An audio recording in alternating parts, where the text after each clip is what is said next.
You're watching the 10 o'clock news.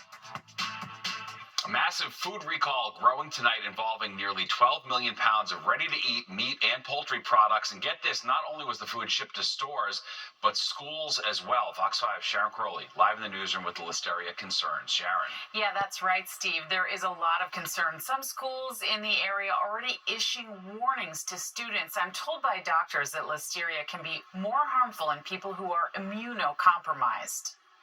Federal officials issuing a nationwide recall of nearly 12 million pounds of meat and poultry products that may be potentially contaminated with listeria. This recall includes ready-to-eat meals sent to U.S. schools, restaurants, and major retailers. Popular items like fettuccine alfredo from Walmart, chicken salad from Trader Joe's, and a Chipotle chicken bowl from Target.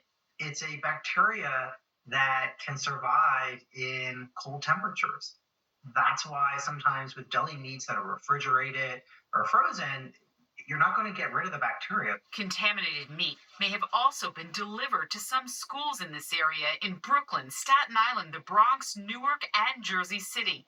It was also sent to Philadelphia public schools, prompting officials there to issue a warning to students. Not a good feeling. It makes me concerned. I feel like the things that I buy from the shelf should be safe. This updated recall includes prepared salads, burritos, and other foods sold at Costco, Trader Joe's, Target, Walmart, and Kroger. The meat used in those products was processed at a Durant, Oklahoma plant operated by Bruce Pack, the company ordering the recall after listeria was discovered at one of its chicken processing plants. Health experts are advising consumers to heed the warnings after a listeria-related recall on Boar's Head deli meats was linked to at least 10 deaths since May. The reach is so expansive for this recall because this particular vendor resells and then they resell, and so this meat has kind of spread out a lot. Well, doctors tell me that listeria can occur quickly or up to 10 weeks after eating contaminated food. You can understand why it's hard to trace it. Now, the infections are especially dangerous, as we mentioned, for older people, those with weakened immune systems, and people who are pregnant. Steve. Wow, that's wild. All right, thanks, Sharon. Kamala Harris and Donald Trump ramping up their campaigns with just 18 days left until Election Day. Both presidential candidates holding dueling events today in the swing state of Michigan. It comes as recent polls show a tight race nationwide with several battleground states still up for grabs.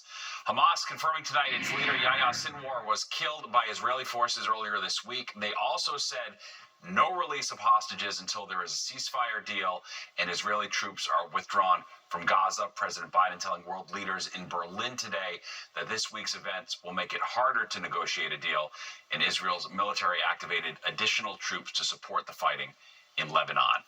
An Uber driver brutally attacked in Queens. It happened back on October 10th. Police say the driver was picking up a fare at around 10 p.m. in Queens Village when a random woman grabbed the hood of his car, repeatedly punched him, and bit him in the back. After that, she shoved him out of the SUV, sped off, and crashed the vehicle a short while later. The New York State Federation of Taxi Drivers is calling on Uber to help support the driver. We are asking Uber as an organization to give this driver a temporary vehicle so that he can continue supporting his family. In a statement, Uber said what this driver endured is nothing short of terrifying, adding that they've reached out to offer support and have been in contact with police. The NYPD looking for two men on a moped who've robbed dozens of people over the last few months. Police say the first robbery happened on Wednesday, June 19th, and the latest was Wednesday, October 16th. Now, during that time, the suspects have reportedly snatched necklaces and other property from as many as 55 victims all over the city. There are no reports of any injuries. If you can help with any info, you're being asked to call Crime Stoppers. Well, you can expect tougher penalties for home invasions in New Jersey. Governor Murphy signing a bill into law today. Now, among the changes, anyone who enters a home to commit an offense and causes injury or is armed with a deadly weapon faces 10 to 20 years in prison if convicted. Anyone convicted of home invasion without causing harm or carrying a weapon faces 5 to 10 years. That new legislation takes effect immediately. New York City's health commissioner officially stepping down today. Dr. Ashwin Vasan submitted his resignation to the mayor last month. Dr. Michelle Morse, who is the deputy commissioner for health and community wellness, will replace Dr. Vasan until Mayor Adams finds a permanent replacement. Dog parade drama casting a lot of doubt over the future of the Tompkins Square Halloween dog parade. The organizer says he's so fed up with dealing with the city and the permit process that this might be his last year at the helm. Fox 5 Stephanie Bertini caught up with him ahead of tomorrow's parade. It's an annual tradition in New York City, the Tompkins Square Halloween Dog Parade. We've grown 3 times the size we used to be.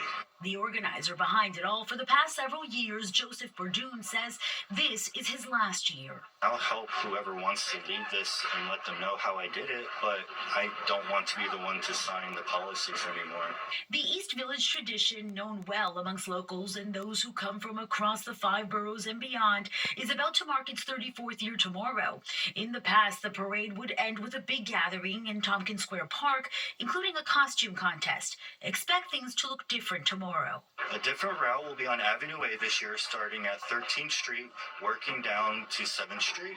And there is no Best in Show this year. There's no stage. We're not allowed to be in the park. They want to keep us on the streets. Bordoon says he never intended to become the organizer of the event, but was tapped after he was seen around the park often, doing his part to keep things clean, cleaning up after dogs in the community. But he says issues with logistics and approvals from the city have created a lot of extra work and delays in planning.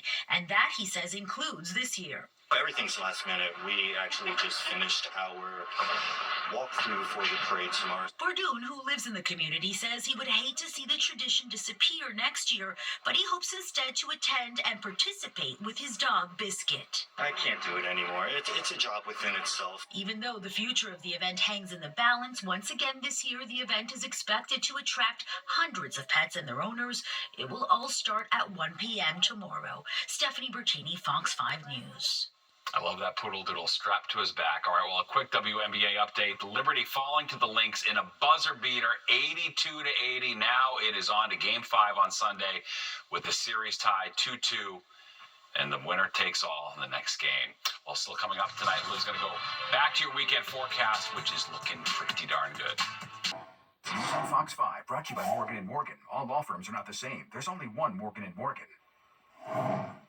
All right, you may want to think twice before you buy your child yet another toy. A new study says that too many toys can actually be bad for kids. The results were published in the journal Infant Behavior and Development. Researchers at the University of Toledo in Ohio found that an abundance of toys reduced the quality of toddlers' play, but children with fewer toys engaged in more creative activities, something definitely to consider before your holiday shopping. I can confirm that sort of checks out on my end. All right, let's go to Liv now for a look at the forecast. And boy, do we have a beautiful run of weather that's really underway. It was nice and warm out today. Yes, already starting today, but yes, for those of you at home, if you haven't made plans for the weekend, try to get something outside because we just have a great weather weekend in store. We're still going to have chilly morning temperatures, especially tomorrow morning when you wake up. You might think I'm lying about this warm weather, but I swear by the middle of the afternoon, it is going to feel almost like summer again. Great weekend ahead. That dry stretch is continuing though. It's been quite a while since we've seen some rain, and we're still going to see that dry stretch continues for the next 5 or 6 days. Right now, 57 degrees in New York, 61 over LaGuardia, but then taking a big dip down over in Atlantic City where it's just 44 degrees. Again, a lot of us getting some chilly overnight temperatures, but then warming up really nicely by tomorrow after Long Island. Then Sunday's even warmer with a high of 74. By the time we get to Monday, 77 degrees, still chilling in the mid-70s through most of next week. Steve? Lovely. All right, thanks, Liv. Well, a Queens mural mystery finally solved. How the artwork thought to be demolished along with the Howard Johnson's 50 years ago was finally found.